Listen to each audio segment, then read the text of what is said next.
सुप्रभात प्यारे बच्चों।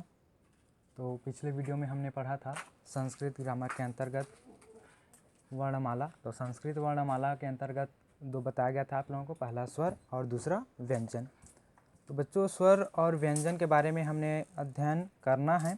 तो स्वर के बारे में हमने पढ़ लिया था। तो आज हम पढ़ते हैं व्यंजन के बारे में। तो व्यंजन क्या होता है उसको जान लेते हैं। तो इसका परिभाषा व्यंजन के होता है कि ऐसे वर्ण जिनके उच्चारण में हमें स्वर वर्णों की सहायता लेनी पड़ती है वह व्यंजन कहलाता है।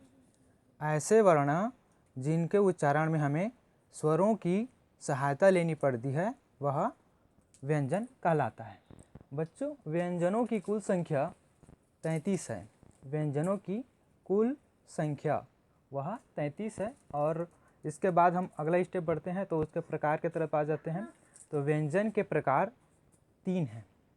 व्यंजन 3 प्रकार के होते हैं। कौन कौन सा है? तो पहला है स्पर्श व्यंजन, दूसरा है अंतःस्थ व्यंजन और तीसरा है ऊष्म व्यंजन। अब स्टेप बाय स्टेप हम पढ़ेंगे इनके व्यंजन के बारे में। तो पहला दिया गया है यहाँ पर स्पर्श व्यंजन। तो स्पर्श व्यंजन क्या होता है और इसके बारे में जानते हैं। तो स्पर्श व्यंजन को 5 वर्ग में बांटा गया है, जिसमें से पहला है का वर्ग। का वर्ग के अंतर्गत है का, खा, गा, घा, अंगा। दूसरा है चा वर्ग। तो चा वर्ग के अंतर्गत है चा, छा, जा, झा, या। अगला यहाँ पर देखते हैं टा वर्ग। तो टा वर्ग के अंतर्गत टा, ठा, डा, ढा, अड़ा। अगला दिया गया है यहाँ पर ता वर्ग। ता वर्ग के अंतर्गत है ता, था, दा, धा, ना। इसके बाद अगला आता है प वर्ग। तो प वर्ग के अंतर्गत जो व्यंजन वर्ण है वह है प, फ, ब, भ, म।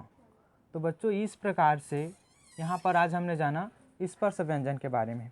तो स्पर्श व्यंजन को 5 वर्गों में बांटा गया है, जिसमें से है क वर्ग, च वर्ग, ट वर्ग, त वर्ग और प वर्ग। इन स्पर्श व्यंजन के अंतर्गत कुल जो वर्ण हैं वह 25 हैं। इसके बाद आगे हम पढ़ेंगे अगले नेक्स्ट वीडियो में कि अंतःस्थ व्यंजन क्या होता है और उसमें कितने व्यंजन वर्ण आते हैं। तो बच्चों इस वीडियो को अच्छे से देखिएगा, समझिएगा और इसको अच्छे से याद कीजिए तथा लिखिएगा। यहाँ पर व्यंजन की परिभाषा मैं बताया हूँ, उसको भी ध्यानपूर्वक सुनिएगा।